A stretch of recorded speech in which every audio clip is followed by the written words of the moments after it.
Vous êtes-vous déjà demandé à quel point les coutumes peuvent être étranges dans les coins les plus reculés du monde? Sur l'une des terres les plus inhospitalières de Russie, les femmes jouent non seulement un rôle clé dans leur communauté, mais dans certains cas, leurs maris les encouragent à prendre soin des étrangers et même à partager leur compagnie, comme un acte d'hospitalité. Cette pratique ancestrale ne se contente pas de défier les normes sociales modernes, c'est une fenêtre fascinante sur un monde aussi étranger qu'extrême. Aujourd'hui, nous vous emmenons en Tchoukotka, une région où les nuits longues et froides laissent place à des coutumes qui vous surprendront. Alors préparez-vous, car cette vidéo vous révélera les 15 faits les plus marquants de cette région et des coutumes qui la définissent. 1. La coutume des femmes dormant avec des étrangers. Dans la région de Tchoukotka, l'une des plus reculées de Russie, il existe une coutume qui a déconcerté de nombreux visiteurs. Les femmes, avec le consentement de leur mari, peuvent dormir avec des étrangers en signe d'hospitalité. Cette tradition, profondément ancrée dans la culture locale, n'a rien à voir avec le désir physique, mais plutôt avec la réalité des conditions de vie difficiles dans l'Arctique. Dans cet environnement si hostile, partager son lit avec des étrangers est une marque de confiance et de générosité, et vise à renforcer les liens communautaires. Les longues nuits hivernales, qui peuvent durer jusqu'à 8 mois, nécessitent non seulement de la chaleur physique, mais aussi une grande ouverture d'esprit pour survivre à l'isolement. Les femmes en Tchoukotka sont considérées comme des figures fortes et résilientes, capables de prendre soin de leur famille et même de devenir le principal soutien économique. Cette tradition, qui peut sembler choquante d'un point de vue extérieur, a une signification culturelle profonde et reflète les dures réalités de la vie dans l'Arctique. 2. La beauté et la force des femmes de Tchoukotka. Les femmes de cette région ne sont pas seulement connues pour leur beauté, mais aussi pour leur force. En raison des conditions climatiques extrêmes, les femmes de Tchoukotka ont généralement un corps plus robuste, avec un pourcentage de graisse corporelle plus élevé qui les protège du froid implacable. Leurs yeux en amande leur permettent de supporter l'éclat du soleil se reflétant sur la neige, et leur peau varie de tons moyens à des bruns clairs, leur offrant une protection naturelle contre l'environnement glacial. De plus, dans les communautés indigènes, les femmes ne sont pas seulement des figures maternelles, mais des leaders actifs dans la chasse, la pêche et la cueillette. Les hommes de la région éprouvent généralement un profond respect pour ces femmes fortes, ce qui contribue à ce que la tradition de les partager ne soit pas perçue comme une dévalorisation, mais comme une reconnaissance de leur valeur. 3. La valeur de l'hospitalité en Tchoukotka. L'une des règles les plus sacrées sur cette terre est l'hospitalité. Rejeter un invité n'est pas seulement une offense personnelle, mais une faute grave envers la communauté. Les visiteurs sont accueillis à bras ouverts, et, dans de nombreux cas, les hommes offrent leurs épouses en signe de courtoisie absolue. Cela peut sembler étrange de notre point de vue, mais en Tchoukotka, où les ressources sont rares et l'isolement extrême, les liens entre les personnes sont la clé de la survie. Lorsqu'un étranger arrive, on lui offre de la nourriture, un abri et, dans certains cas, une compagnie féminine. L'hospitalité n'est pas un choix, c'est une obligation sociale profondément ancrée dans la culture locale. Ne pas s'y conformer est considéré comme un manque de respect et peut conduire à l'ostracisme. 4. Piercing et la force des femmes de Tchoukotka. En Tchoukotka, la beauté ne se mesure pas seulement en termes d'apparence physique, mais aussi par la quantité de piercings et d'ornements corporels que portent les femmes. Depuis des temps ancestraux, les femmes se parent de piercings au nez, aux lèvres et aux joues.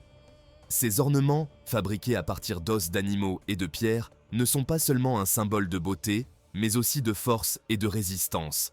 De plus, beaucoup de ces femmes sont physiquement plus fortes que les hommes, une caractéristique qui a été admirée et valorisée par les communautés locales pendant des générations. Les légendes et les contes de Tchoukotka regorgent d'histoires de femmes capables de chasser, de tirer des traîneaux d'une seule main et d'affronter des ours polaires. La force physique des femmes est un attribut essentiel à la survie dans un environnement aussi implacable. 5. Le respect envers les veuves. À Tchoukotka, les veuves occupent une place particulière au sein de la communauté. Lorsqu'une femme devient veuve, non seulement on l'y autorise, mais on l'encourage à partager la couche d'autres hommes de la communauté. Cette coutume a deux objectifs: éviter que les veuves ne se retrouvent seules et contribuer à maintenir la diversité génétique au sein d'une population relativement restreinte. Si une veuve tombe enceinte, c'est un événement célébré par tout le village, car cela signifie que la communauté prospère. Cette pratique n'a pas seulement une dimension pratique, elle renforce également le sentiment d'appartenance et de soutien mutuel, si crucial dans une région où la survie est un combat de tous les instants. 6. Le rôle du tatouage dans la culture Chukche. Jusqu'à il y a quelques décennies, les tatouages étaient une partie intégrante de l'identité féminine en Chukotka. Les femmes se tatouèrent le visage et le corps comme symbole de beauté et de bonheur familial. Ces tatouages, souvent douloureux à réaliser, marquaient des étapes importantes de la vie, comme le mariage, et les femmes sans tatouage avaient souvent des difficultés à trouver un mari. Les lignes et les formes géométriques, telles que les tridents et les queues de baleine, ornaient leurs joues et leurs fronts, les rendant encore plus attirantes selon les canons de beauté locaux. Cependant, avec l'arrivée de la modernité, ces traditions ont commencé à s'estomper, et ce sont maintenant principalement les femmes âgées qui portent encore ces tatouages ancestraux. Les femmes plus jeunes ont adopté des motifs de tatouage plus modernes, bien que les échos de leur riche héritage culturel restent présents sur leur corps. 7. Le climat extrême de la Chukotka. Vivre dans l'une des régions les plus froides et les plus reculées de la planète n'est pas chose facile. Avec des hivers pouvant durer jusqu'à 10 mois et des températures descendant souvent jusqu'à -50°C, la vie en Chukotka est un défi permanent. C'est une terre que presque personne ne visite pendant les mois les plus froids, et seuls les plus courageux ou ceux qui y sont nés peuvent supporter la rigueur de son climat. Pourtant, pour les habitants de la Chukotka, cette dure réalité fait partie intégrante de leur identité. Ils ont appris à survivre, et même à prospérer, dans des conditions qui sembleraient impossibles à beaucoup. Les traditions de partage et l'hospitalité extrême ne sont pas seulement des coutumes culturelles, mais une nécessité pour la survie dans un environnement aussi hostile. 8. Les maisons de tente, ou uranga. Les habitations traditionnelles de Chukotka, connues sous le nom d'uranga, sont des structures fascinantes, conçues pour résister au climat extrême de la région. Ces tentes, construites avec des poteaux en bois ou des os de baleine et recouvertes de peau de renne, offrent un abri chaud et résistant au vent et au froid. Bien que de nombreux habitants de Chukotka vivent désormais dans des maisons en bois et des bâtiments plus modernes, l'uranga reste un symbole de résilience et d'adaptation culturelle. Ces habitations sont faciles à monter et à démonter, ce qui les rend idéales pour le mode de vie nomade de certains peuples autochtones. Aujourd'hui encore, les urangas sont utilisés lors de cérémonies culturelles et comme un témoignage de l'ingéniosité des communautés locales. 9. Les compétences uniques de l'élevage des rennes. L'élevage des rennes est l'une des traditions les plus importantes en Chukotka, et les Chukche sont reconnus pour leur expertise dans cette activité. Les rennes ne sont pas que des bêtes de somme, ils représentent une source vitale de nourriture, de vêtements et d'outils pour les communautés locales. La viande et le lait de renne fournissent des nutriments essentiels dans un climat où peu de denrées peuvent être cultivées, et les peaux sont transformées en vêtements chauds qui protègent du froid intense. Les os et les bois sont également utilisés pour fabriquer des outils et des bijoux. Dès leur plus jeune âge, les enfants apprennent à gérer les rennes et à connaître les particularités de chaque animal. Le lien entre les Chukches et leurs rennes est profond et symbolique, reflétant l'interdépendance entre l'homme et la nature dans cette région inhospitalière. 10. La vie nomade en Chukotka.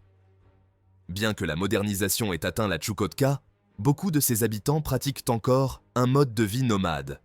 Les Chukche, en particulier, sont connus pour leur capacité à parcourir de longues distances avec leurs rennes, suivant les routes de pâturage saisonnières.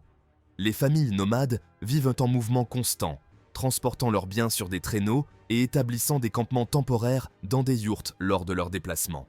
Ce mode de vie est profondément lié à la nature, et les nomades doivent avoir une connaissance approfondie des conditions météorologiques, de la faune et des routes de pâturage pour survivre. Malgré la modernisation, l'élevage des rennes reste une partie essentielle de la culture Chukche, et de nombreuses familles continuent de vivre de cette manière, transmettant leurs connaissances et leurs traditions aux jeunes générations. Cependant, le changement climatique commence à affecter les schémas migratoires des rennes et les conditions météorologiques en Chukotka, ce qui pose de nouveaux défis aux nomades. En réponse, certains ont commencé à s'adapter, tandis que d'autres sont contraints d'abandonner leur mode de vie traditionnel. Autrefois. Les célébrations et festivals traditionnels. Malgré des conditions difficiles, les peuples de Chukotka savent comment célébrer la vie. L'un des festivals les plus importants de la région est le Festival du Printemps, une célébration qui marque la fin de l'hiver et l'arrivée des premiers jours chauds. Pendant ce festival, les communautés se réunissent pour participer à des concours de chasse, des courses de traîneaux à rennes et des cérémonies traditionnelles. Les femmes, en particulier, jouent un rôle important pendant les célébrations et leurs talents culinaires sont mis en valeur à travers la préparation de plats traditionnels comme le kimgit, une soupe de poisson et de rennes, et le mantak, de la peau de baleine fermentée. De plus, des danses traditionnelles, accompagnées de tambours et de chants gutturaux, sont exécutées en l'honneur des esprits de la nature, qui, selon les croyances locales, contrôlent le climat et l'abondance des ressources. Le Festival du Printemps n'est pas seulement un moment de fête, mais aussi une occasion de resserrer les liens communautaires et de transmettre les traditions aux jeunes générations. Ces célébrations, bien que simples, sont essentielles au maintien de l'identité culturelle dans une région si isolée. Autrefois. 12e partie. La spiritualité et les croyances en Chukotka. En Chukotka, la spiritualité est profondément liée à la nature. Les Chukche croient donc que tout dans le monde, des animaux aux montagnes, possède un esprit ou une âme. Les chamans, figures centrales de la communauté, agissent comme intermédiaires entre les humains et ces esprits. Au travers de rituels incluant chants, danses et l'utilisation de plantes hallucinogènes comme l'amanite tumouche, un type de champignon, les chamans tentent de maintenir l'équilibre entre les humains et la nature. Ces rituels sont pratiqués pour demander de bonnes récoltes, une protection contre les forces maléfiques ou pour soigner les malades. La croyance en l'esprit des ancêtres est également très présente et de nombreuses familles entretiennent des autels dans leurs maisons où elles honorent leurs ancêtres par des offrandes de nourriture et de tabac. Bien que le christianisme ait atteint la Chukotka, notamment par le biais des missionnaires orthodoxes russes, beaucoup continuent de pratiquer leur religion traditionnelle, combinant souvent des éléments des deux croyances. Cette dualité spirituelle est un autre exemple de la résilience culturelle de cette région reculée. 13. Le rôle des aînés dans la société. En Chukotka, les aînés sont les gardiens de la sagesse et des traditions. Leur rôle dans la communauté est crucial, car ce sont eux qui transmettent les connaissances sur la chasse, le pastoralisme, les remèdes naturels et les histoires ancestrales aux nouvelles générations. Dans une région où la survie dépend d'une connaissance approfondie de l'environnement, les aînés sont considérés comme des bibliothèques vivantes. Il est courant de voir les jeunes assis autour des aînés, écoutant attentivement leurs récits d'autrefois, leur enseignant des leçons essentielles sur la nature, les animaux et le climat. Les aînés jouaient également un rôle clé dans la résolution des conflits au sein de la communauté, car leur expérience et leur sagesse sont respectées par tous. Dans de nombreuses communautés de Chukotka, il est courant que les décisions importantes, comme le moment de la transhumance ou la conduite à tenir en cas de crise, ne soient prises qu'après consultation des aînés. À mesure que la modernisation progresse, certains craignent que ce précieux savoir ne se perde, mais de nombreux jeunes redécouvrent la valeur des traditions et cherchent activement à apprendre de leurs aînés. 14e. La gastronomie locale et ses particularités. La nourriture en Chukotka est simple, mais profondément liée à l'environnement. En raison du climat extrême, il est impossible de cultiver beaucoup de plantes. Le régime alimentaire des habitants repose donc principalement sur la chasse et la pêche. L'un des plats les plus traditionnels est le kiviak, qui est préparé en remplissant un phoque avec des oiseaux de mer et en le laissant fermenter pendant plusieurs mois sous terre. Bien que le kiviak puisse avoir une odeur forte et un goût acquis, c'est une source vitale de protéines et de graisse pendant le long hiver. Un autre plat populaire est le stroganina, du poisson cru et congelé, qui est coupé en fines lanières et mangé directement, souvent accompagné d'une sauce piquante à base de moutarde ou de baie locale. Les femmes de Chukotka sont des expertes dans la préparation de ces plats, et chaque famille a ses propres recettes et méthodes de conservation. En raison du manque de ressources, rien ne se perd. Même les os des animaux sont utilisés pour faire des soupes ou des outils. Bien que de nombreux habitants de Chukotka aient adopté des aliments plus modernes, comme le pain et les produits en conserve, la cuisine traditionnelle reste une part importante de leur identité culturelle. 15. L'avenir de la Chukotka dans un monde moderne. La Tchoukotka est confrontée à de nombreux défis au XXIe siècle. Le changement climatique affecte gravement la région, modifiant les schémas migratoires des rennes et réduisant les réserves de poissons et de mammifères marins. Parallèlement, la modernisation et la mondialisation transforment les modes de vie traditionnels. Les jeunes Tchouktsches ont désormais accès à Internet, au téléphone portable et à une éducation moderne, ce qui leur offre des opportunités que leurs ancêtres n'auraient jamais pu imaginer. Cependant, cela a également entraîné une perte progressive de certaines traditions et un exode rural croissant. Malgré ces difficultés, de nombreux habitants de la Tchoukotka sont déterminés à préserver leur culture unique. Les programmes éducatifs qui enseignent la langue tchouktsché et les pratiques traditionnelles gagnent en popularité, et certains jeunes choisissent de combiner la vie moderne avec les anciennes traditions de leurs ancêtres. Le gouvernement russe a également mis en place des programmes pour aider à préserver les cultures indigènes de l'Arctique, bien que l'impact à long terme de ces efforts reste à voir. Ce qui est certain, c'est que, bien que le monde de la Tchoukotka soit en mutation, son esprit de résilience et d'adaptation reste aussi fort que jamais. La Tchoukotka est un lieu où la nature et la culture s'entrelacent de manière unique. Au travers de leurs traditions ancestrales, leur mode de vie nomade et la résilience de leur communauté, les habitants de cette région reculée de l'extrême-orient russe ont réussi à préserver leur identité malgré les changements radicaux auxquels ils ont été confrontés au fil des ans. Le lien profond avec la terre et ses ressources, associé à un fort sentiment communautaire, sont les piliers qui soutiennent leur mode de vie. Alors qu'ils se tournent vers l'avenir, les peuples de Tchoukotka s'efforcent de maintenir leurs coutumes et traditions, en s'adaptant à un monde moderne en constante évolution, s'assurant ainsi que le riche héritage culturel de la région continue de vivre pour les générations futures.